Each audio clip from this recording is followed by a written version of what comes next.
If you're looking to install Selenium to run either a web crawler or set up a testing environment, this guide's for you.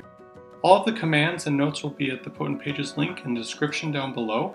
It's a lot easier to just copy and paste things, so I recommend going there in a new tab. To begin with, we will need a new virtual private server.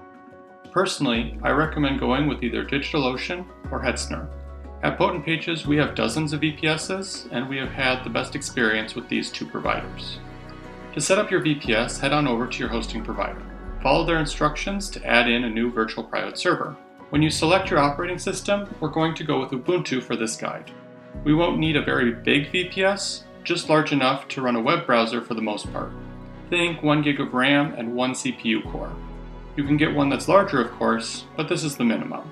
As far as the other settings go, you'll need an IP address that you can connect to. We will be using an IPv4 address, but theoretically you could also use an IPv6 one instead.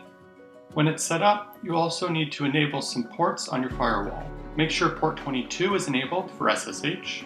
You'll also want to enable port 4444 with inbound access permitted on your IP address that you will be connecting from.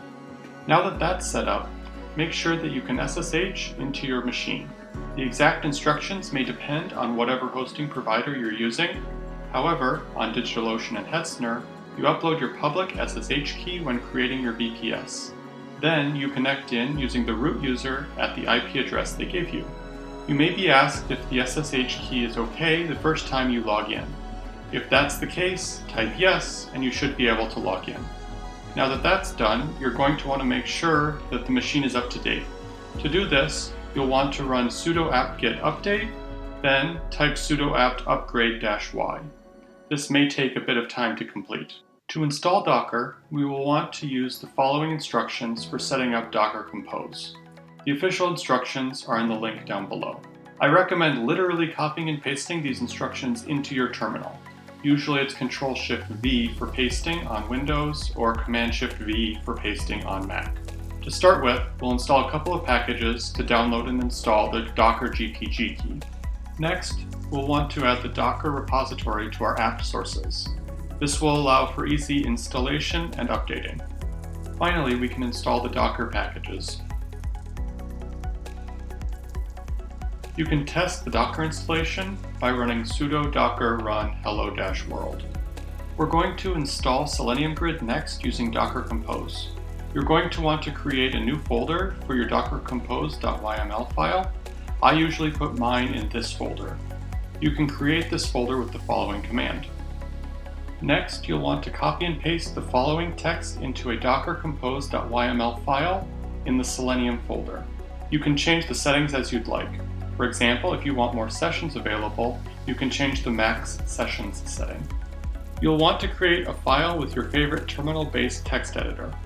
I'll be using Nano here. To do this, run the following command. Copy and paste in the Docker Compose file. Again, that's usually Control or Command-Shift-V. Next, we can start Selenium Grid. We can run this command to start the Selenium Grid containers. Running this command will show you the state of your Selenium Grid containers. At this point, if you go to your VPS's IP address, :4444 in your browser, you should see a screen that looks something like this. At this point, you should be all good to go. You can point your Selenium settings to your new VPS. All of these instructions are available on our website using the link in the description down below. If you have any questions, feel free to leave a comment and we'll try to help. See you in the next video.